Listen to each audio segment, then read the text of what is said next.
baby have been tried to be managed at home, but they've either gotten progressively worse or been diagnosed when they were already very sick. And most women who have preeclampsia does progress. We try to get them to a point that they can deliver safely before it gets severe, but many times it becomes severe. So this is decided based on several things. And it could just be one of these things, it doesn't have to be all of them. If their hypertension gets worse, we've got them on antihypertensives at home, but if it's not controlling it, then they're gonna be admitted. If their proteinuria gets worse, their renal function declines, we're going to admit them. Because what we know is that it's not going to get better, before this baby is delivered. Pulmonary edema, absolutely, and that's the place we don't want to get to, this is pulmonary edema. If their liver enzymes continue to worsen, they're gonna be admitted. The epigastric pain is really gonna make us, consider, again, the liver enzymes, the platelet count.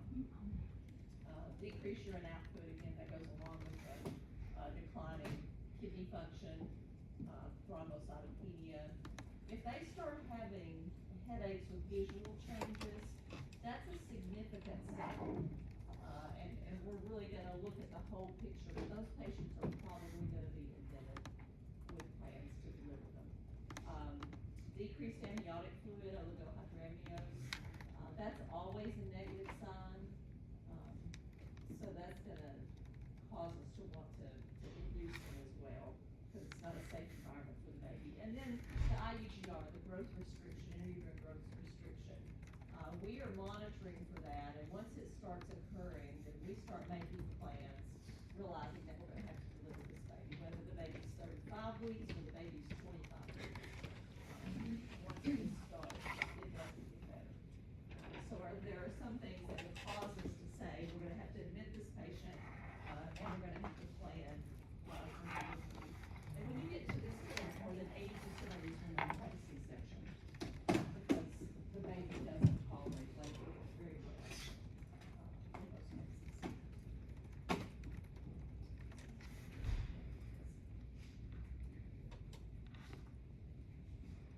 So essentially what we're saying in these situations is that mom and our baby or both will be safer if they're not pregnant.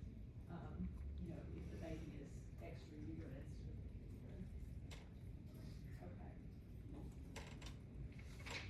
So these patients will be admitted, and they'll be admitted to a labor and delivery unit unless you're at a facility that has a critical care OB unit.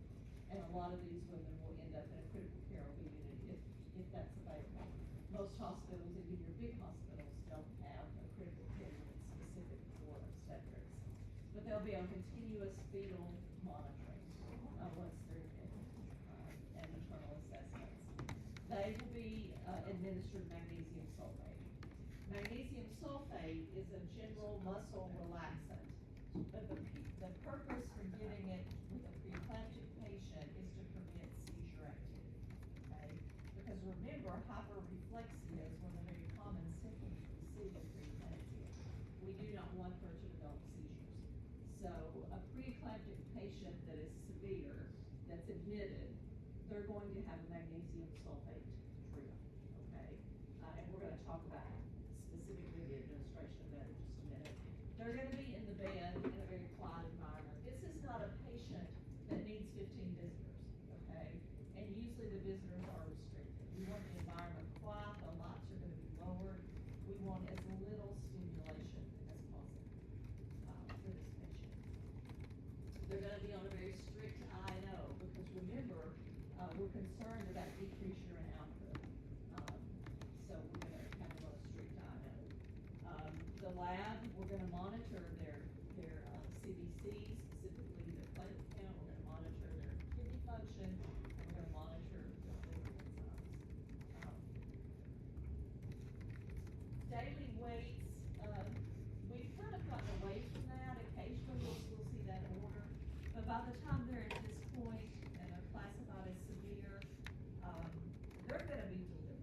And most of these women are delivered within 48 hours after this classification is made. So we're not really worried about the weight so much.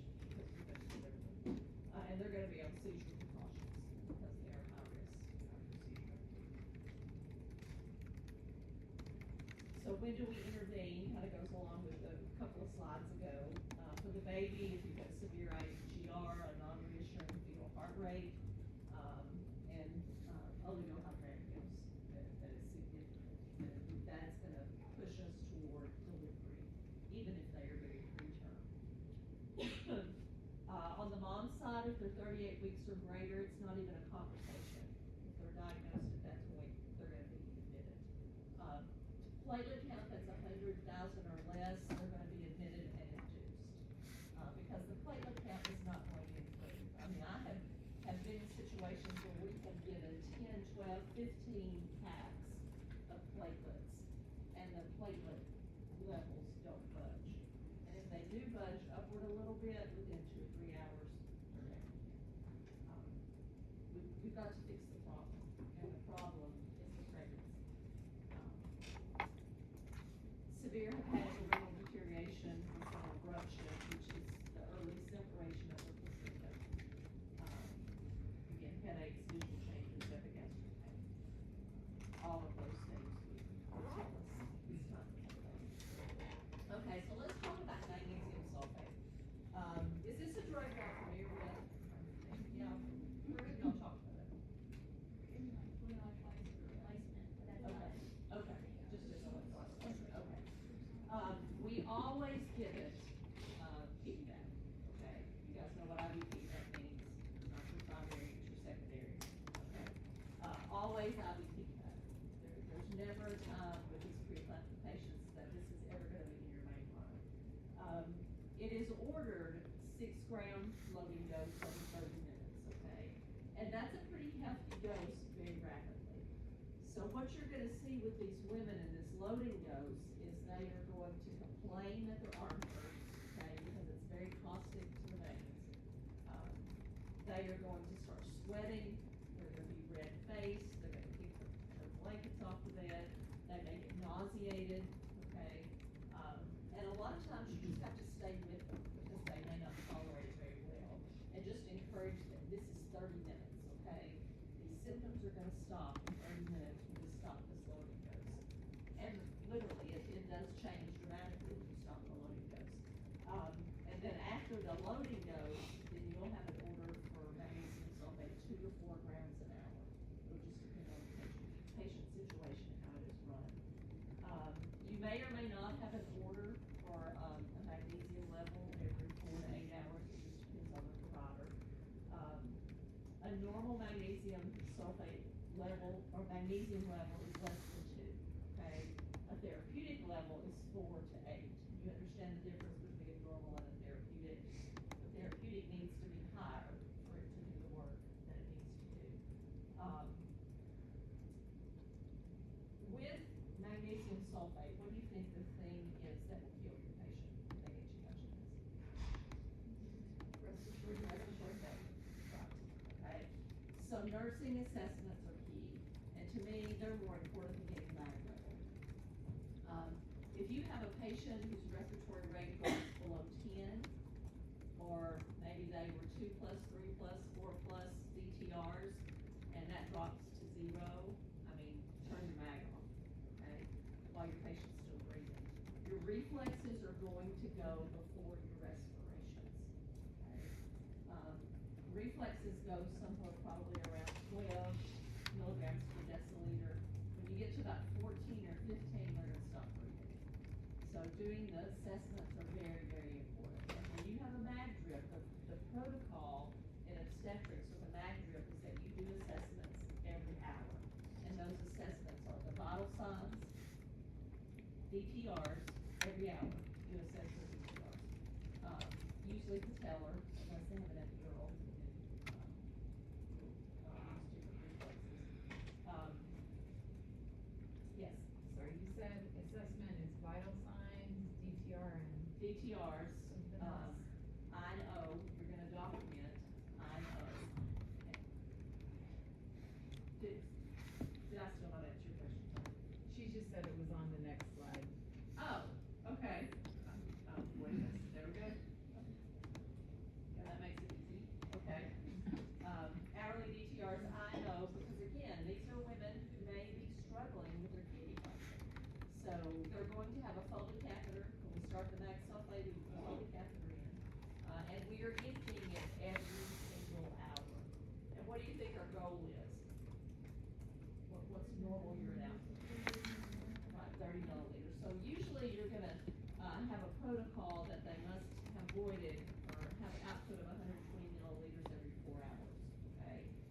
So if you empty the Foley 1 hour and it only has 8 cc's in it, or 8 milliliters, you don't worry about it, okay? Because the next time you may have 40.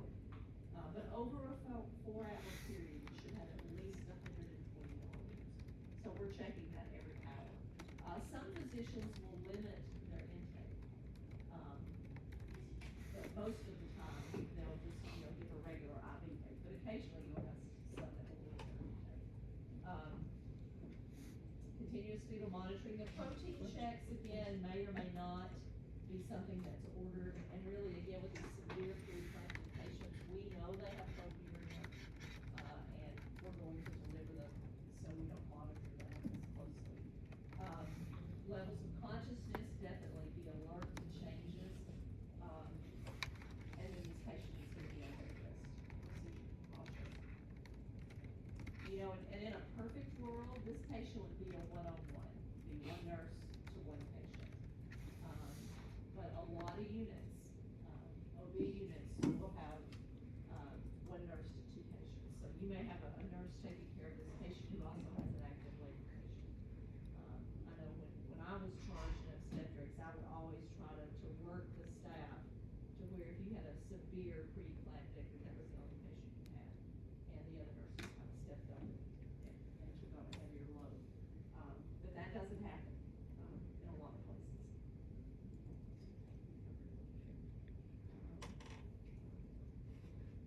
Okay, this is just a typical picture of what the room looks like with a severe pre-eclamptic patient that's on all these drips.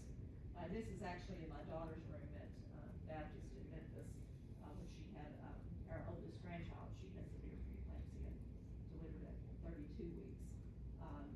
But it's just a good reminder that there's a lot going on. She had a mainline, she had max sulfate, she had Pitocin going in another piggyback. She had antibiotics because she was too early to have the group B strep, so they treated her as if she was positive. She had an epidural, which was one of those ones. Oh, and she ended up at the end having a dilator drip right before they took her surgery. So she had at least six lines going, or 6 drips at one time. Which is just, the whole point here is it's a lot to manage with these patients, and really, they look more like a critical care patient than they do your typical OB patient. So the thing we're trying to prevent is eclampsia. We want to prevent seizures. But if the patient has seizures, we're treating them like any other seizure patient. Have any of you guys taken care of patients who had a seizure while you were taking care of them? In clinical or just, It's in a drop shot. Okay. It's a pretty scary situation for the patient or the families, and especially with an OB patient, because this is not something you're expecting with an OB patient. But you're gonna treat them like you would any other patient. You're gonna try to keep their airway open, try to make sure they're oxygenated. So what you need in the room is suction and oxygen, okay? And I don't know if I've said this to you guys before or not, but it's something important to do. When you start a shift and you've got a patient that needs equipment, make sure the equipment's in the room and that it's working. There's nothing worse than to have something like this happen and you realize, oh my goodness, there's no tubing for the suction machine. Oh, there's no tubing for the oxygen that's on the wall. I would always go in the room, flip on the suction machine, make sure it works, make sure it's plugged up, make sure you have your equipment, so that if you need it, it's there. Do what you can to prevent aspiration, even if you have to tilt the patient a little bit. Hopefully your side rails are padded, so that you've got a safer environment. Try to keep the patient safe. If you have a patient who's on a magnesium sulfate drip, the order you're gonna get from the physician is to increase that rate. Because you've already got a line, it's already mixed, and you give it IV. If you don't have a max sulfate drip, then you probably will get an order for some IV push magnesium sulfate. Okay. We try not to use diazepam or Valium just because of the respiratory impact on the fetus, because these women are gonna deliver in probably within a few hours.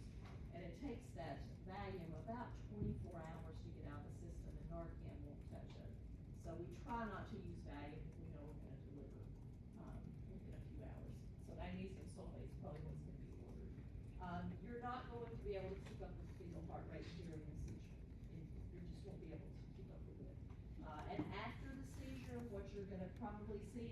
prolonged deceleration, a heart rate that goes down and stays down for a few minutes.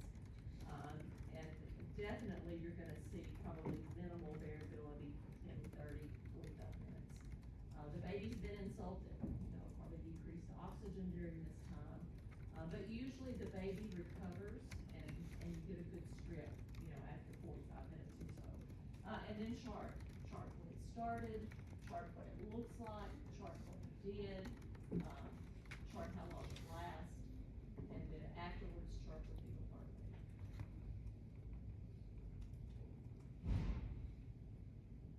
So the inclination here is when a patient has a seizure, and you're thinking, this patient's in really bad shape, we need to get her delivered.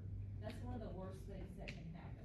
The patient needs to be, well post-ictal before surgery is done. So we try to recover the mother, get her in better shape before she goes to the OR. She is gonna go to the OR, okay, probably within the next couple of hours, but it should not be immediately after the seizure. I will tell you, all the years that I've worked obstetrics, I have never had a pre-eclamptic patient who seized in the hospital. I've had lots of them who come in who seized at home. So they're past the seizure, once they get to the hospital. And I think a lot of that is because once they're admitted and we know they're pre-eclamptic, we start the magnesium drip. And we're monitoring them closely. And if the magnesium drip is not working, their reflexes continue to increase, the physician's gonna order it to be increased, to try to get the hyperreflexia under control. Any questions about that? Okay. So these are some pretty typical orders, for a severe pre-eclamptic patient, okay? Continuous fetal monitoring, they will be in a labor delivery bed, okay, where there are very close monitoring. You will have a fetal monitor on this patient. They will be NPO. Again, greater than 80% of these women will have a C-section. So we pretty much just consider them a surgical candidate. They're gonna be in the bed, they're gonna have a Foley catheter. Once we start the magnesium sulfate, that's just part of the protocol. Hourly I's and O's, so we're gonna be emptying that Foley, every hour. Routine, pregnancy-induced hypertension assessments, which includes the vital signs, the DTRs, we're gonna be doing those every hour. Routine labs, which we talked about all those labs yesterday. Okay, so let's talk about a 24-hour urine. A 24-hour urine outside of the hospital, the patient is diagnosed in the office or in the clinic, and a 24-hour urine is ordered. So you have to teach the patient how to collect that urine. What are you gonna tell them? Okay, it has to be kept cold, so you put it on ice, or if it doesn't freak you out, stick it in the refrigerator. What else? Okay, so take this, you're gonna start this tomorrow, so when you get up in the morning, void, flush it, and then for 24 hours after that, every time you void, you're gonna collect it and put it in this container. The container is light resistant, it's those ugly brown orange containers, and you have to keep it cold. Okay. What kind of supplies are you gonna send home to this mom to do this? A hat and a jug, okay, yeah. I always talk about that because I'll never forget with my daughter, when we sent her home and to do that, and she came out of the bathroom the next morning and she's like, Mom, they gave me these 8-ounce styrofoam cups to collect this urine. And I'm thinking, what was wrong with that nurse? One, you're gonna miss some of it, and what, pregnant patient voids that small amount. So I had to go back to the office and get a hat for her, to be able to do that. And I tell women, if you have 2 bathrooms in the house, make one off limits to everybody else, okay? So you can keep the hat in the toilet so you won't forget to collect it. But, put a sign on the wall, something to help you remember if you just have one bathroom. But it's very important to stress to them, if you forget and you lose, one void, throw it all away and start over tomorrow, okay? It's more important that we get, a specimen that has 24 hours worth of urine than it is for us to get it tomorrow, okay? Because it's not gonna be accurate if you don't collect it all, because you spill protein at different times during the day, so it's important to collect it all, okay? So this patient's in the hospital, okay, she's in the bed, she's got a Foley catheter, and you get an order for a 24-hour urine. How are you gonna collect that?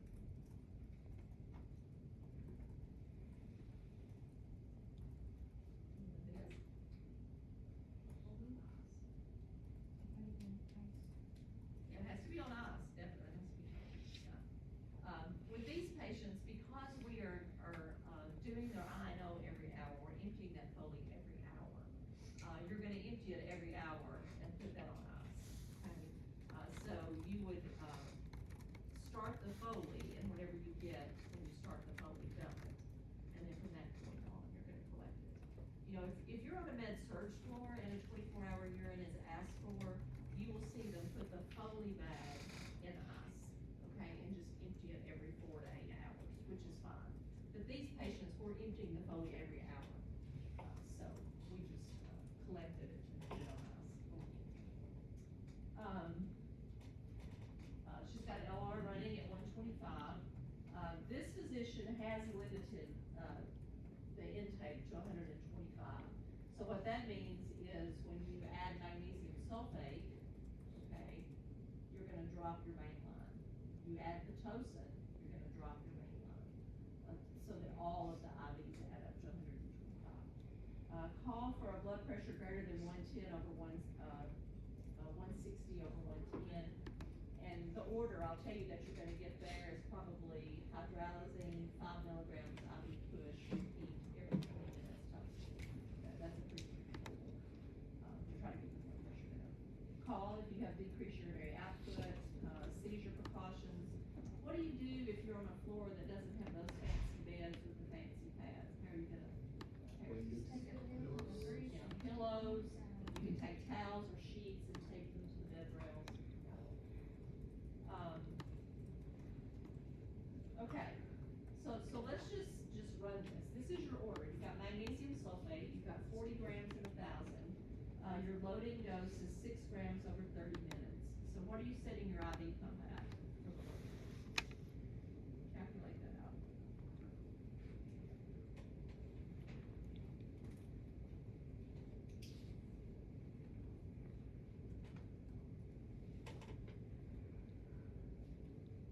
That's pretty easy, there's lots of zeros there. Have you got it?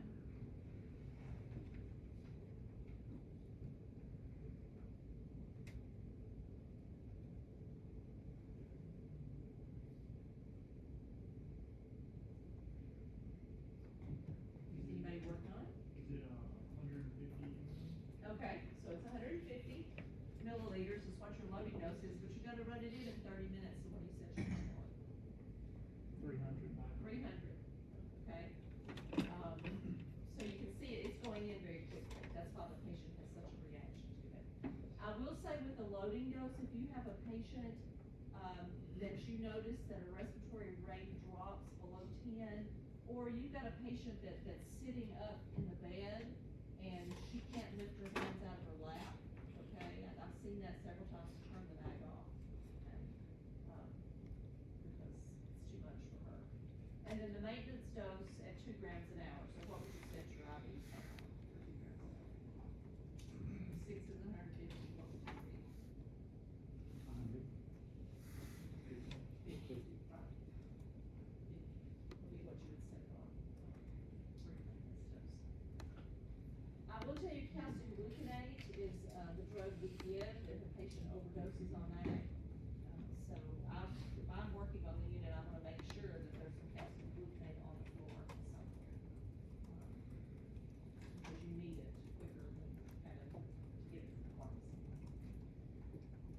Okay, this Cervidil that's on these orders, that's, a gel that we use sometimes to soften the cervix. So these, patients probably their body's not ready for labor and delivery, okay? They're being admitted because they're so sick. So they probably have what we call a green cervix, a very firm cervix. It's gonna take a long time to get it to dilate. So sometimes we will use Cervidil, Cytotec, there's several drugs that we can use to put on the cervix, and leave it there for 12 hours, and it softens the cervix so that the Pitocin works better. But that's what that is, and then she has an order for Pitocin.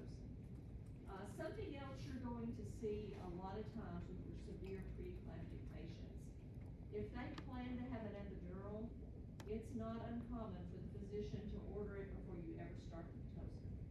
Because they know 80% of these women are gonna have a C-section, and most of the time it's for fetal distress, okay? Because the baby can't tolerate labor.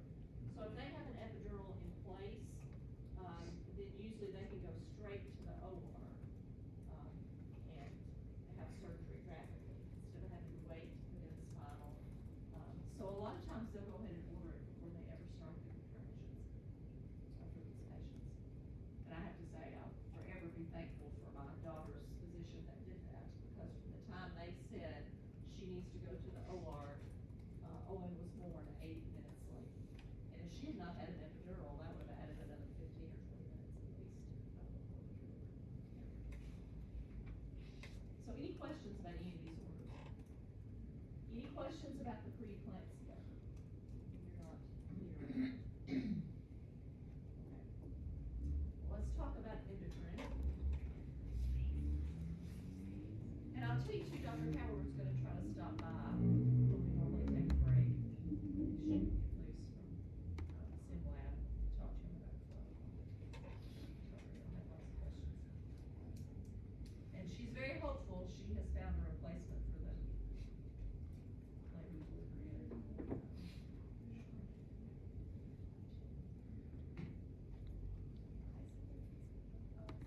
Okay, so with this endocrine lecture, there is like maybe a 17-18 minute recording of part 2 endocrine that you will need to listen to, and it's all about hyperemesis, okay? Which will be on the exam, that we will cover in class. But if you listen to it and you have questions, we'll talk about it next Tuesday when we have class, if you have questions. Okay, so endocrine, when we talk about endocrine, we're only gonna talk about diabetes today, okay? And we're gonna talk about how it's different for pregnancy. You've had diabetes, right, in med-surg 1. Have you already had it this semester, med-surg? Okay. You got sugar rose. So we're really gonna focus on type 1 and type 2 and how it impacts pregnancy. And then we're gonna talk about gestational diabetes, which is diabetes specific to pregnancy, that's caused by the pregnancy. Okay, we are seeing higher numbers of diabetes type 2 in the childbearing age population, again, just like with hypertension related to the lifestyle that we see, obesity, sedentary lifestyle, people are being diagnosed earlier. Literally, this used to be called the disease of the fat, fair, and 40s, okay? People that were overweight and in their 40s. It's not uncommon to see teenagers diagnosed with diabetes type 2 now.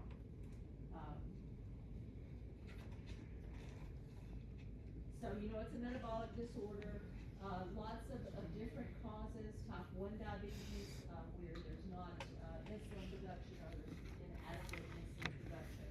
Type 2, which is related to obesity, it's insulin resistance. And then there is diabetes that's caused by steroid use, substance abuse. There's a genetic link even for some of those. So just a real brief patho, because I know you guys know this.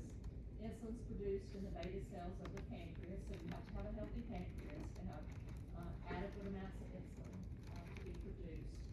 Insulin's job is to regulate the blood sugar. And how it does this is that it impacts the cells so that they allow the glucose to enter in. If not, the glucose stays in the blood, unless you have hyperglycemia, too much glucose in the blood, specifically in the adipose and the muscle cells. And it helps to stimulate protein synthesis. So it's a critical piece to how our body functions. So if you don't have adequate insulin, like with your type 1 diabetics, or if you have type 2 diabetes and you have insulin resistance, the impact is the insulin doesn't do its job of letting the glucose into the cells. So you have glucose that stays in the blood. So your serum glucose is high. This leads, and this is an important piece here when we talk about some of the other things next week or the week after the high-risk newborn. Hyperglycemia leads to hyperosmolarity. And when you hear the word hyperosmolarity, what do you think about? How do you picture that?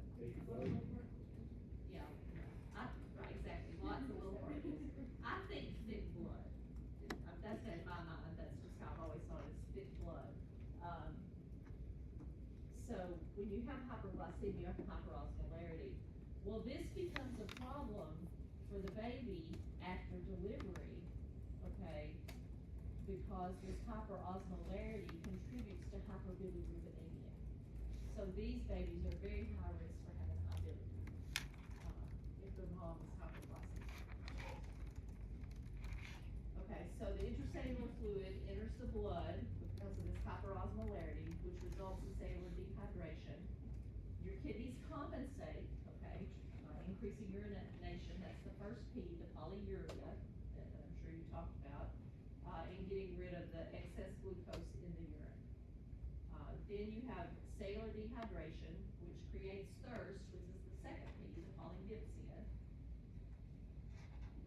And then the body has to compensate by burning muscle, okay, which is something we don't want to see happen, and the fat cells. So you have increased fatty acids and ketones, which is getting you closer to what?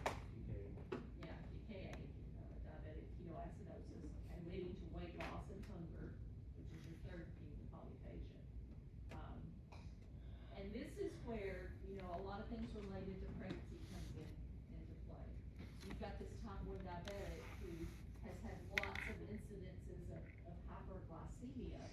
Over time, you have all this vascular damage, micro and macro. You start seeing kidney issues, you start seeing vision issues, and we talked about that a little bit with the preeclampsia. These women who are diabetics have an increased risk of preeclampsia because of this vascular damage that has already been done in the body. Okay, so classification-wise, type 1, talking about pre-gestational diabetes. And the first part of this, that's what we're gonna focus on, are these women who come to pregnancy already diabetic, okay? So pre-gestational, type 1 and type 2. And again, there are other types that are drug-induced. Think about steroid, high dose, long-term use of steroids, alcoholics, other substances may contribute to damage to the pancreas. There are other conditions, severe, even gallbladder disease that leads to pancreatitis can eventually lead to diabetes. There is a classification system called White's classification system for gestational diabetes that your textbook talks about, that we use. And really, it's beneficial in helping predict who's gonna have long-term chronic diabetes, from gestational diabetes. It's really, it's great to say. Okay, so this is what we're wanting. We're wanting a mom that's healthy at term with a healthy baby at normal weight. Because one of the most common complications with pre-gestational diabetes is macrosomia, a baby that is too big, okay? So we're gonna talk about that a lot in just a few minutes. The best practices to achieve this, one is preconceptual counseling. Everything changes when the hormones hit with pregnancy, okay? We're gonna talk about it based on trimester and what happens to the blood sugar in each trimester. But if you have a patient who's on insulin, it would be really nice in her primary care or in her women's health care, she's childbearing age, that somebody has a conversation with her about, if you ever decide you want to get pregnant, it'd be really good if you talk to an obstetrician before you got pregnant.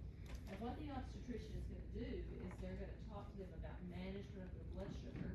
They're gonna give them a sliding scale. You guys know what a sliding scale is. And ask them to check their blood sugar about 6 times a day once they get pregnant, okay? And then to come to the obstetrician's office as soon as possible, after they know they're pregnant. And that's in a perfect world, okay, that they get preconceptual counseling. Strict maternal glucose control, everything related to the outcome of this pregnancy of a diabetic is related to glucose control, everything. And it's something we stress at every visit. Early prenatal care, we do want to see these women early. And if we have an opportunity to talk to them before they get pregnant, we'll tell them, as soon as you know you're pregnant, make an appointment.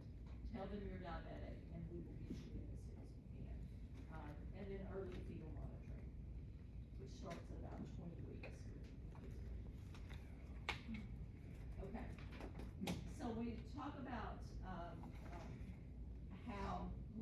is important and how diabetics, how that changes with diabetics, it's important to know what glucose does for a pregnancy and why it's so important for it to be at normal levels.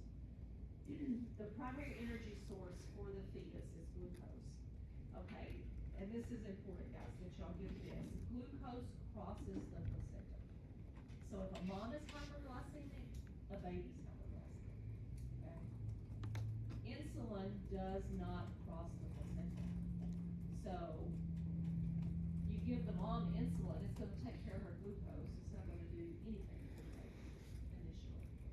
So if for some reason, and usually you don't have to worry about hyperglycemia in the first trimester, but if you had a mom who's hyperglycemic, then that's gonna impact the fetal development, okay? Because the insulin is not gonna touch the baby. At about 10 weeks, the baby starts to produce its own insulin. So the baby's gonna start responding to that excess glucose, okay? And can take care of it. But what we know about insulin is that it acts like a growth hormone. So a baby that is hyperglycemic produces more and more insulin. It's gonna cause the baby to get bigger and bigger. That's why the infants of diabetics tend to be larger. It's because they're producing more insulin in utero. So the greater the maternal glucose, the greater the fetal glucose, and the greater the fetal insulin production, and the greater the growth rate of the fetus. Yes.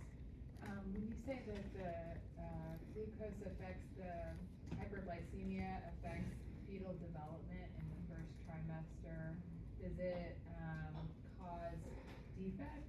It can. Okay. Yes, it can. Yes. But even more important to that is the hypoglycemia, which we'll talk about here. Because in the first trimester, these women are more prone to hypoglycemia. So it is unusual to have a lot of hyperglycemia. I have seen it happen, but it's usually hypo. And there's a reason for this. You have increase in estrogen and progesterone because she's pregnant. That stimulates insulin production, okay?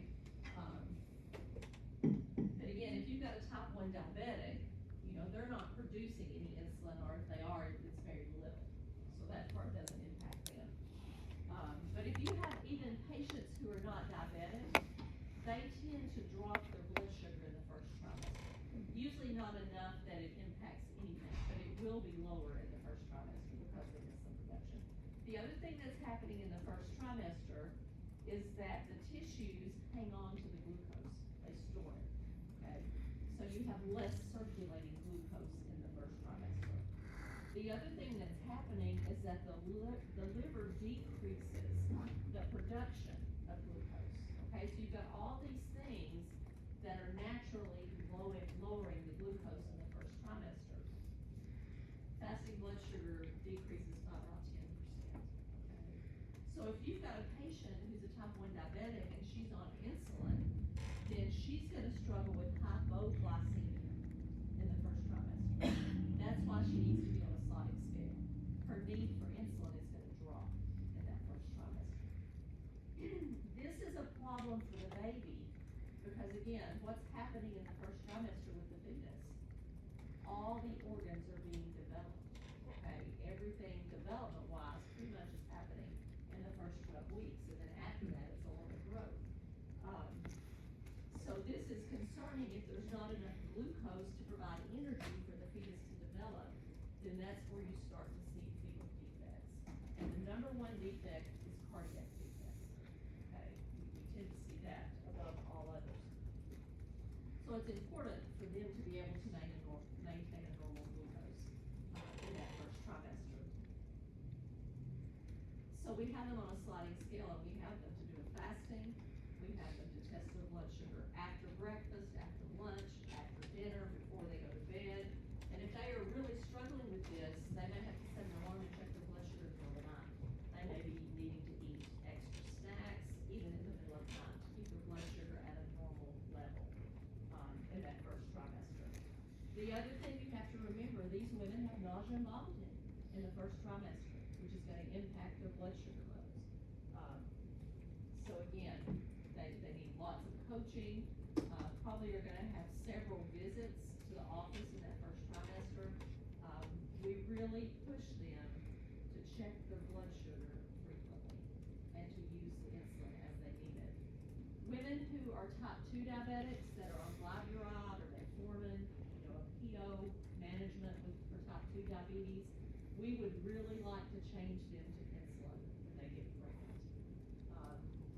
And it's amazing to me how resistant people are to start insulin. I have had so many patients, you tell them, the protocol is, let's change you to insulin just on a sliding scale, and they will really push back. And a lot of women just refuse to do it. They're like, no, I'm gonna manage with these PO meds. But the protocol is to change them, to insulin, so you can get them to do it. Okay, so first trimester, our concern is hypoglycemia.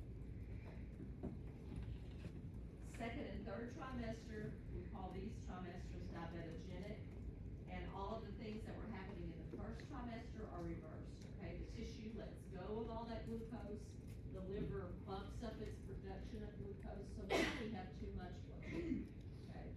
So the need for insulin is going to increase in your type 1 and type 2 diabetes. Especially between 18 and 35 weeks. So a lot of times at about 35 weeks, the need for insulin will drop a little bit.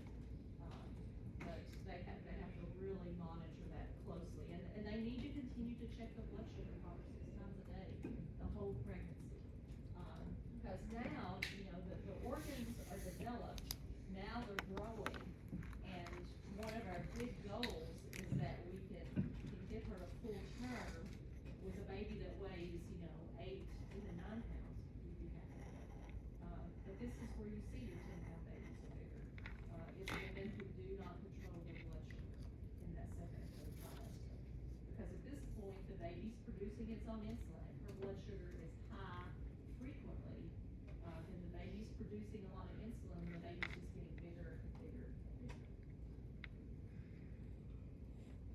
Now, postpartum, once the placenta's delivered and all those placental hormones that contribute to insulin resistance go away.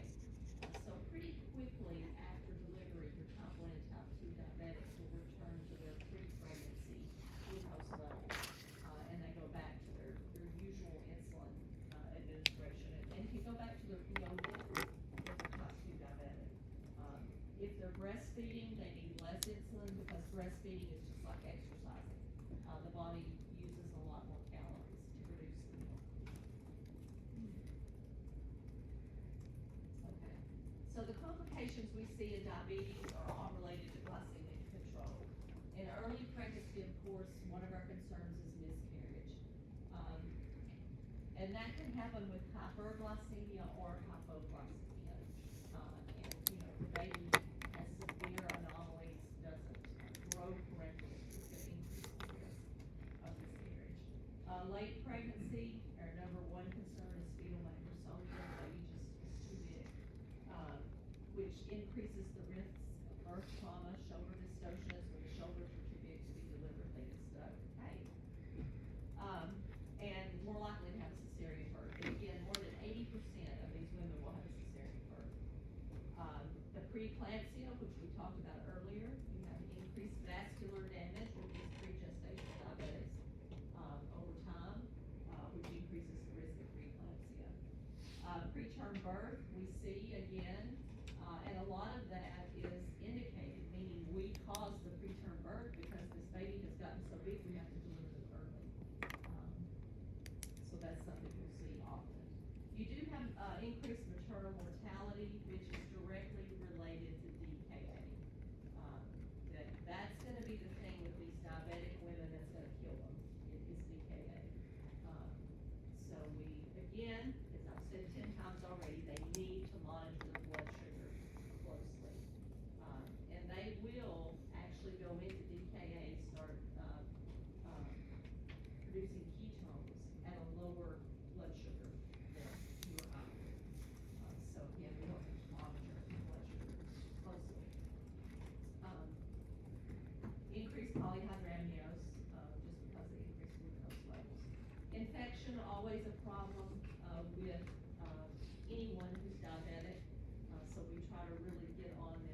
But I lost my labor and delivery person for UT as of Sunday, and it was booked like 6 weeks ago. So I was scrambling, this week. I think I found somebody, that's very experienced, so it's just getting a process, so we're trying to rush that. So I think, cause 4 groups, that affects 4 out of the 6 groups. So we're gonna have, I will send a link to Dr. Jerry so she can put it out. But I need to find out who rides together and that kind of stuff, because we'll have 2 groups here at CRMC. So if you really have to be here, like if you've got to pick up kids by 5 p.m., those kinds of things, or 5:30, those kinds of things, I need to know that. Otherwise, you're gonna have to travel, just like for pediatrics and stuff, you're gonna have to travel. 4 out of the 6 groups will have labor and delivery day at UT, which is great. It's a teaching hospital, great volume. And then you'll have mom-baby day at St. Thomas. So I'm sorry, but that's the only way, cause I can only get, my person that's doing mom-baby at UT can't do May. Everybody's busy in May. Kids must be getting out of school and they're taking vacations and stuff, but everybody's busy in May. So a lot of our people can't do a lot of days during that 2 weeks.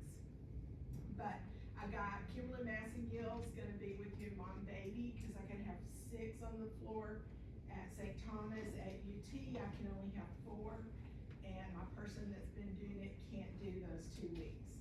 So we'll do labor and delivery, cause the high volume, you'll get to see a lot in one day, up there, and you'll do mom-baby at, St. Thomas, and we're gonna do Tuesday, Wednesday at St. Thomas, so the volume usually increases during Monday and Tuesday for mom-baby.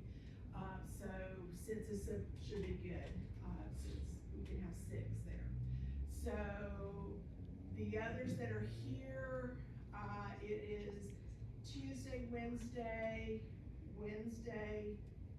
Thursday, and I've got a Saturday as kind of backup. I've got 5 days at Kufel. Normally we do 3 8-hour days. I can't get enough people for this large of a group in 10 days. Because people work full-time jobs, so it's hard to take off enough. So I've been able to get you 2 days. So you'll have a mom-baby day and a labor and delivery day, going to St. Thomas, and we're asking special permission, to be able to, primarily have you in those areas at CRMC on the 2 days. If we can have 3 in each area, cause normally we have 2, we're asking that permission. But it will be that sometime during the day, you'll switch areas.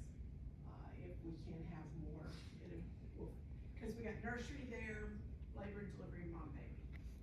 Nursery usually goes for deliveries, so that increases giving you a chance to see a delivery if you didn't hear your labor and delivery, but still working out the details, to get you 2 days, to get you as many hours. So it's not just gonna be a 6:30 to 2:30. We're probably going to 4:30 each day, except for at St. Thomas, I only have until 3, there, because of what we've been approved for. So you will have 1 post-conference academic report. If you're not at CRMC, those will be in the evenings when I finish simulation by Zoom. So that'll keep you from having to come in. The ones at CRMC, usually I'm able to do them right as you leave, and just come straight over here and do those that day. I'm probably going to decide to do your 1 post-conference, and it's more than an SBAR, it's a full academic report, and I'll give you more details about that in the recordings. But we're gonna do that after your mom-baby day. That way it includes their labor and delivery history, prenatal history, goes through the delivery to the postpartum and the baby. So you'll have all of those components in 1 report. Okay. So So it takes us a while. 6 people doing that is a good 2 hours, maybe a little more, depending on how fast people go through, but it's a lot of content for 6 people to go through. So your post conferences are at least 2 hours. You probably need to give yourself 2.5 hours in your plan of time frame. So we'll set those up individually. So I'm gonna send out a link to Dr. Jerry. She's gonna put it up. I'm gonna ask for your first name, last name, middle initial, where you're driving from, primarily, and who you carpool with, and your preferred area and comments. So if you're choosing CRMC, I need to know why you should be one of those slots, basically. Why you get those priority slots for here in town. Just because I wanna make sure kids are picked up in those kinds of situations. And then it's just kind of Russian roulette, basically, who's going where. For the St. Thomas and the Knoxville ones, are the days gonna be back to back, so we could like No. stay, No, I won't make you go from Knoxville to Nashville. well, I mean like, cause you said there'd be like 2 days in Knoxville, 2 days in St. No, 1 day Knoxville, 1 day I was just Nashville. only 2 days. 2 days total. 2 days. Normally we total. do 3 8-hours for 24 hours inpatient. You guys are gonna do about 20 hours Okay. total. Okay. So we'll get you a good day in labor and delivery, a good day in mom baby. And I have that Saturday, so if illness happens, at least in the first week, I've got a Saturday. If Saturday's easier for somebody because of kids' situations and stuff, I've got at least 1 Saturday here. It's also, if somebody wants some extra time, so they make sure they see as many deliveries as they can get in, that's another option. So just talk to me individually or put that in the comments on that for that Saturday. So all 6 groups will go to Knoxville once and St. Thomas once? 4 groups Okay. of 6 will do that. So in total, there's, I mean, if you're one of the 4 that's going to Knoxville, Nashville, you have 1 Knoxville, 1 Nashville, and how many CRMC? 2 CRMC ones? Currently 2. So that'd be 4 total. 4 total No, there'll be 2 groups there, 4 groups. Right, but. You're just okay, There's doing 6 groups You total. only have 2 days. So Only you 2 days. only have to go to Nashville or Knoxville? You're only four. I can only get Okay, all okay. this many people through the areas and get you some good. Do CRMC only have 2? They have 2 days. Everybody has 2 days.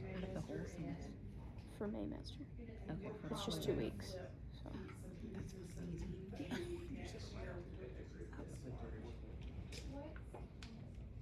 What are you doing, CRMC? Do you want to do CRMC? So I will send that out. If But I you have need a the feeling. CRMC or if you prefer to do the UT and St. Thomas, you can let me know. Any comments, special considerations, let me know. The other thing is I normally have labs the first day, but now the UT, one of the UT groups will be in Knoxville in clinical on that Monday, 5/11. So my question is to you, those people will need to do some labs like after final or after a class between now and then. But I need to know what labs you need, because you guys are finishing your lectures where the traditional ones come in, and some of them are going to clinical before they've even had lecture over newborn, for instance. Much less complicated newborn and pregnancy. So we're trying to get them a lot of stuff up front because they haven't had lectures. So I need to ask you what labs you need or want. If you ever want any more than what I'm gonna do for everybody, just come to me and ask. But do you need a station, electronic feeder monitor? Yeah. Yes. Okay. Just Now, I say do yes, have Paul. recording for that. I do have recording for that, Can we hear the but, options? and then one of the simulations for preeclampsia patient, I will go through with you on that screen. Do you want more than that where you can see all of the different decels and stuff. Okay. Yeah. What about baby weight, plotting a growth chart, swaddling a baby, those I feel kinds like of a things? video. I'll see all that. So you guys are good on weighing? Would there be a video? I've never done any of it. I've been weighing There's myself like, for you years. haven't had any labs or anything yet. I know, but I'm asking We for just don't a know. lecture We don't know. and from your experience. Otherwise, do you need to have Yes. hands-on? We've never done weighing it. and swaddling? Yes. Have you plotted a growth chart? No. Okay. Whatever you think is most. IV pump, have you worked with the Laris pump? Yeah, we're good on Or only that. the Baxter? Only the Only the Baxter. Laris is the tube on the side, not the little bitty. Y'all don't go to some. I've got a video on that, but we will do, a station on that or have an open lab where you can go and punch in and play with it. Cause we will be using it, it's a common one you'll see in practice, so senior year usually uses it. Gestation wheel, looking for the. Oh, we're good there, we're good. How many gestation pages there are a day, you got that, right? Prenatal, looking at prenatal chart and deciding priorities for the mom baby. We've done that. Respiratory, drying them off, keeping them warm, feeding them Oh. often, Yeah. prevents a lot of complications, you know your GBS protocol. Oh. You're learning your diabetic baby protocols before and assessments that have to be done before the end of the lectures are finished. Yes, yes. Okay, you're just starting diabetes, so I'm sure you'll get to the Yeah. newborn if you've not already been there, okay? Now I can include that where you can do your priorities if you want to, and I'll have another prenatal chart if you wanna look at it, come in and say, this is what we thought. Yes, we need that. We need priorities. Because I do have the simulator set up for assessment, so you can fill a fundus, and listen to a newborn, talk newborn reflexes and stuff, but that heart rate's so fast. And I usually do an APGAR simulation because it's over and done with in the delivery room before you don't get included, it's already done. There's too much going on, so I do an APGAR simulation, so I think I can do that same day at one of the stations, okay. Okay. Sterile field, sterile flooding. Nah, we're good. Okay, now if you walk, you might wanna do an open lab, it's available, you just have to get with Tyler and, them upstairs. You may walk into the surgery room and they say, here, put the Foley in, or the patient lays down from the epidural and they say, here, put the Foley in, or postpartum, here's a straight cap kit. You know, there is a video for straight cap, I encourage you to watch it. That must be a reason why I'm encouraging you to watch it, right? It'll be on your course. If you've not done a Foley in a while, or started an IV, you might wanna hit open lab and do those skills and practice putting those gloves on again, because you won't have any prep time, they'll say, here, do it. Okay? So I'll leave that to open lab. So you don't need a sterile tray and sterile gloves, you got that, you know what not to touch. OR, anything that's blue or green, you're a foot and a half off of it. Hands to Seth, if you're going to pass out, you slide down the wall, so you don't go down and hit your head. Always eat before you go into OB and have your snacks.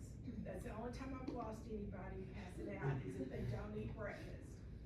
So the first thing your instructors usually ask is, have you ate before labor and delivery? Oh, yeah. Okay. Do you guys have BCM? No. Okay. I have started requiring VCM for my traditional students as a prep for their graded simulation. So if you wish to do that VCM, I can set it up but it is not required. But, Is it helpful? Like, is it helpful to do better on your real sim? Oh, we have to pay for that? it's it's a paid thing, that's why I'm not Doing it reminding, right now. since you guys did already have it. Yes. And evidently you don't have to have it for peds. The traditional students have to have it for peds, and the obese stuff is already there, so I started using it. But you will have your lectures for your postpartum, high-risk, fresh delivery patient, the complications they usually have. Dr. Jared has a great PowerPoint for that, and you can go out to the web and look for those complications out there. Sarah, Ariane, and some of the others have that stuff. Okay. I think that's all. My days at UT, we'll do labs on the 11th, unless you're going to UT. So Monday the 11th, we'll do labs. I'll schedule you groups to rotate. It's probably half day since we're not doing all the stations. Ivy Push, have you used the QSIN? Okay, so we'll do an IV push station that day as well, where you'll push like Reglan and some of the OB meds, and use the QSIN checklist. So UT, there will be a group on the 11th, so they will need to do the labs beforehand. So I'll get with that group and we'll set a time, maybe a couple different days after your classes or something. We'll hit a few of the stations, we'll get you through. Your last final is when? December. Is that what they're walking graduation? Okay. So 7th is Thursday? Yeah. What time, 2:30 or something? 12. Our exam is 12 to 2:30. On 8th graduation. Okay. We So can- I will be available after your final, if anybody that's going in that OB group on the 11th can come up after your final, or we can pick another day between now and that day. The UT days will be one of these days, 11th, 13th, 14th, or the 18th.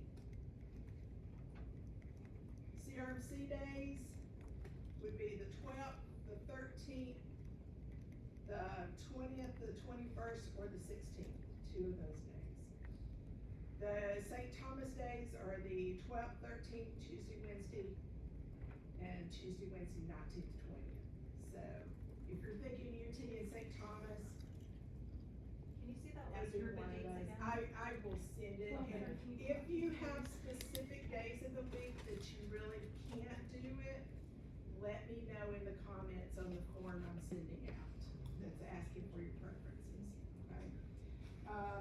In addition to the two inpatient days, you will have two simulation days. One is pre-E, preeclampsia, mag sulfate drip, and the full RN roll. The other is the graded, that's the high-risk postpartum, first postpartum patient. Do you know when those Sundays will be? The graded ones will either be, it's after you finish your rotations, but those are the last 3 days, the 20th, 21st, 22nd. It'll be a half day one of those days, and we're gonna do 3 a day. So, the others, I don't know, it will be one of the days you're not in clinical, Okay. okay? So I will send that link to Dr. Jerry, she can send it out to you. The quicker you can get your info in, who wants to ride together and those kinds of things, the quicker I can assign your days and get that back. So to you. realistically, just, I know a few of us have some jobs and stuff that we're trying to schedule stuff too. We could know like by the end of this week what those days If would you be. guys can get If we that get it, back if we to get it me, in please. today, Oh, yeah, we'll get that. And if I can get that person at UT Yeah. confirmed that they can cover all 4 days, yeah, I can get that to you. Okay. By Thank the you. first of the week. thank you. Thank you. What's your name again? I'm Dr. Thank you. Mapping director. Nice to meet you. Look forward to working with you. Y'all take breaks.